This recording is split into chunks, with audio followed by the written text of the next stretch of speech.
Bom, continuando então. Nós havíamos escrito lá para somar aquelas duas parcelas, né? Igual soma L3, dois pontos L4. Quer dizer, L3 e L4 são as células onde estavam aqueles dois valores, o 68 e o 59. Tá ok? Então você pode escrever desse jeito, né? Que é o intervalo, embora só sejam dois, você pode considerar um intervalo, mas você podia só também escrever, né, L3 ponto e vírgula L4. Né? Se você fizer, colocar esse ponto e vírgula entre as duas células, ele só vai considerar uma e a outra. Se elas estiverem distantes, ele não vai considerar nada que esteja entre elas. Só uma e a outra, com ponto e vírgula, tá bom? E também você pode usar aquela ideia do que a gente está acostumado, né? O símbolo da adição. Então, igual L3 mais L4. Então, ele vai executar a soma das duas células. Tá bom? Então, são três formas diferentes de fazer a mesma coisa. Tá bom? Bem, o resultado que vocês vão ter na planilha Excel é esse daí, né? Ela vai ficar desse jeito aí que a gente falou, tá? Se você fizer as operações, vai ficar exatamente do jeito que está aí. Bom. Bem, feito isso, você agora pode marcar essas 8 células, não é isso? E dar um Ctrl C e levar lá, abrir um documento Word, ou sei lá, no Word abre um documento e você dá um Ctrl V e você vai então transferir essa formação para o Word como sendo então uma forma vamos dizer assim, ela entra como a aparição das células, mas no fundo ali você vai ter a condição de transformar aquilo em uma tabela. Né? Ela já está com um jeito de tabela. Agora o negócio é só embelezar essa coisa aí com os recursos que o Word te permite. Né? Então, vendo como é que trabalha as tabelas no Word, você vai poder melhorar isso daí e, por exemplo, chegar a alguma coisa dessa forma. Tá? Ok?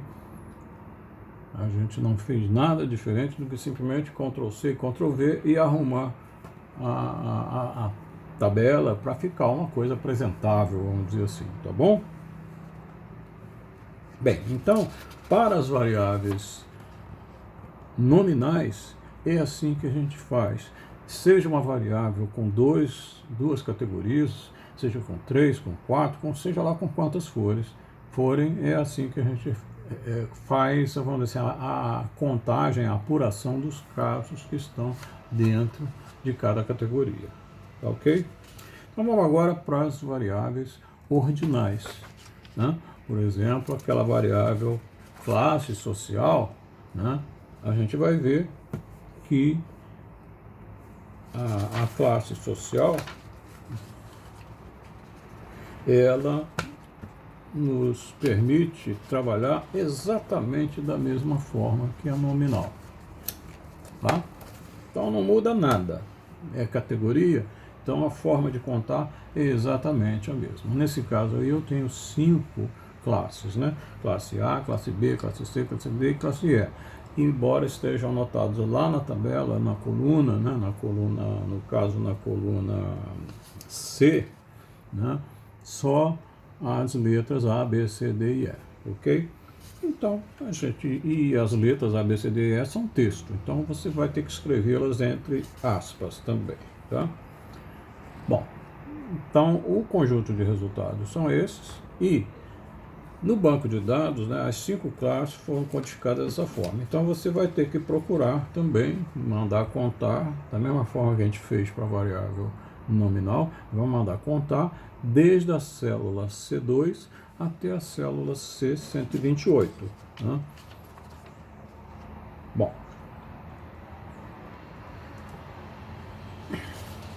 então você vai fazer o seguinte, vai pegar a planilha, em algum espaço vago dela, você vai escrever o nome da variável, classe social, e nas células imediatamente seguintes, você escreva classe A, classe B, classe C, classe D, classe E, tá? E depois da última, você já sabe que vai precisar fazer uma soma, então você põe ali o total, que vai ser o total daquelas frequências que a gente vai colocar do lado direito disso, tá? Bom, feito isso, na célula direita da célula que está escrito classe social, da primeira célula, você vai escrever o quê? O número de habitantes, que é o que você vai fazer nas células logo abaixo, correspondendo a cada classe, quantos indivíduos tem naquela coluna C da tabela, da planilha. Tá? Então, você vai, em princípio, escrever em cada uma delas esses comandos, né? Conte.c, né? Igual, né? Sempre igual na frente, igual, conte.c, abre parênteses, C2, dois pontos, C128, ponto e vírgula. Agora o segundo elemento, que é a letra A, que eu uso para a classe A, mais a letra A entre aspas, e fecha o parênteses. Dê um Enter, você vai ter ali o resultado da contagem de quantos As tem naquela coluna C, ok? Tá, a mesma coisa para o B, para o C, para o D e para o E. Tá bom? Então, você, ao fazer cada coisa dessa lá naquelas células específicas, né, você então vai ter esses valores aí, 13, 16, 81, 11 e 6. Né? Ou seja, por exemplo, no caso do 81, ou seja, existem 81 habitantes nessa amostra que tem, né, que no status social dele em relação à classe social é a da classe C. Tá? É isso que em princípio faz. Então a gente vai fazer a mesma coisa, né? Você vai ficar com um jeitão na planilha Excel desse jeito que você está vendo aí, ou seja, as classes e as frequências dela. E na última você tem então o 127, que é o que? É a soma, no caso aí do exemplo, né? A soma do I3, né? do I3 até o I3, 4, 5, 6, 7. Do I3 até o I7. É isso que você vai escrever aí na célula I8, né, no caso, né, para dar esse 127. Tá bom?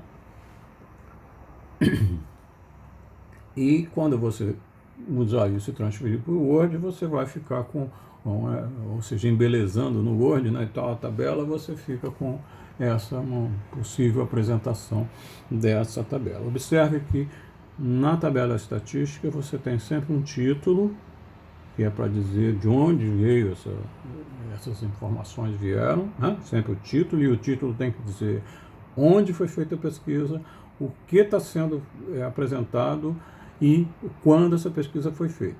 Tá? Então a gente está aí com um exemplo, sendo assim, foi a cidade de Niterói, né?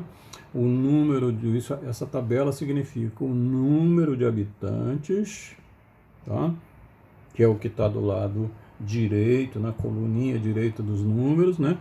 Segundo a classe social, ou seja, os valores segundo as categorias da classe social que estão escritas no lado esquerdo da sua tabela, tá bom?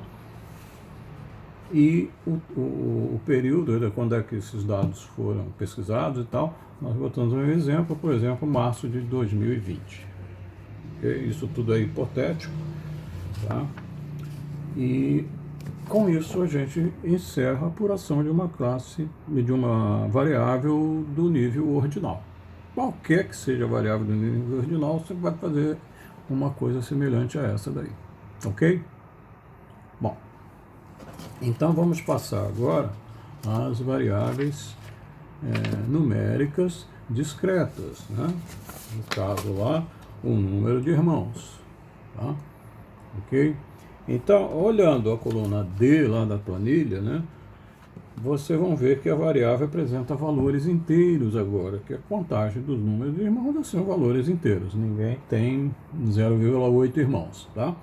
Então, o espaço de resultados da variável é esse daí. A pessoa pode não ter nenhum irmão, um irmão, 2, 3, 4, 5 irmãos, 6 irmãos, 7, 8, seja lá quantos for. Mas só que você não tem uma justificativa lógica para encerrar em um dado momento aí da direita. Do zero para baixo você sabe que não existe possibilidade de resultado. Mas daí para cima, né, qualquer resultado inteiro é resultado inteiro. Tá? Embora nem todos esses números apareçam na planilha, tá? E para ficar mais fácil, né, eu gostaria de construir uma tabela que tivesse lá os valores, ou seja, as categorias, agora representadas por números, que a minha população ou amostra se subdivide. Tá? Então, eu preciso saber qual é o menor número que tem lá, qual é o maior número que tem lá. Porque os que não tem, eu não preciso colocar na tabela, né, na distribuição de frequências. Tá? E esse menor número e maior número, o Excel também tem uma função específica para isso, né? É a função máximo para o maior e a função mínimo para o menor. Então, a gente vai contar os números de irmãos dessa forma, né? Ou seja, qual é a menor quantidade de irmãos que aparece nessa coluna D da tabela. Então, você escrevendo igual mínimo do D2 até o D128, né, o sistema vai te dizer qual é o menor dos valores que aparecem ali. Tá? E você pedindo também um máximo, ou seja, igual ao máximo, parênteses, D2, 2 pontos, D128, ponto, fecha parênteses, você então vai obter o máximo. Então você vai chegar à conclusão que o menor dos valores, a menor quantidade de irmãos que esse 127 tem é um irmão. E a maior quantidade que esses 127 tem são 4 irmãos. Tá? Então você sabe que daqueles valores todos possíveis só vai aparecer o 1, o 2, o 3, o 4. Daí para frente não aparece mesmo, ok?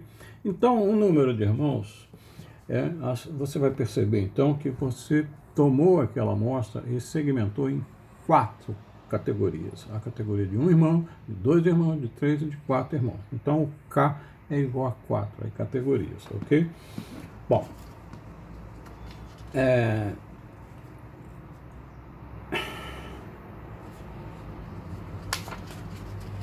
agora, como é que a gente tem que escrever isso lá na planilha Excel para saber quantos daqueles 127 tem um irmão, quantos tem 2 irmãos e assim sucessivamente, né?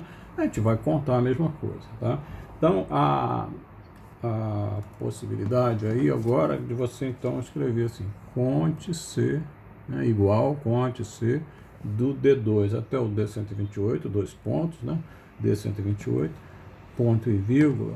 Agora, como são números, eu não preciso colocar entre aspas, eu coloco os números mesmo, né? 1, 2, 3 e 4. E aí eu vou ter como resultado esses valores que aí estão: 39, 51, 34 e 3.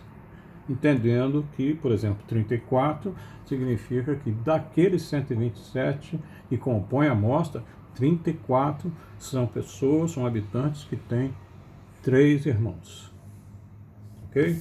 Então é isso que a gente vai então fazer na planilha do Excel, que vai ter um resultado semelhante a esse e que você transferindo para o Word vai poder então colocar dessa maneira aí. Ok? Então a coluna da contagem é quantos habitantes tem, que é essa que está do lado esquerdo ou do lado direito. Né? E do lado esquerdo você tem a coluna indicadora da variável, ou seja, a variável tal e seus valores possíveis. Tá? Exatamente como era, por exemplo, classe A, B, C e D. Então, 1, 2, 3, 4, tá? Total. E do outro lado a contagem de quantos indivíduos lá tem um irmão, ou 2 irmãos, ou 3 irmãos. Por aí vai. Tá ok? Bom, é interessante chamar a atenção que agora você tem número dos dois lados, tá? Depois a gente vai ver como é que a gente vai explorar isso. Tá? Vou segmentar aqui para continuar no próximo bloco. Um abraço.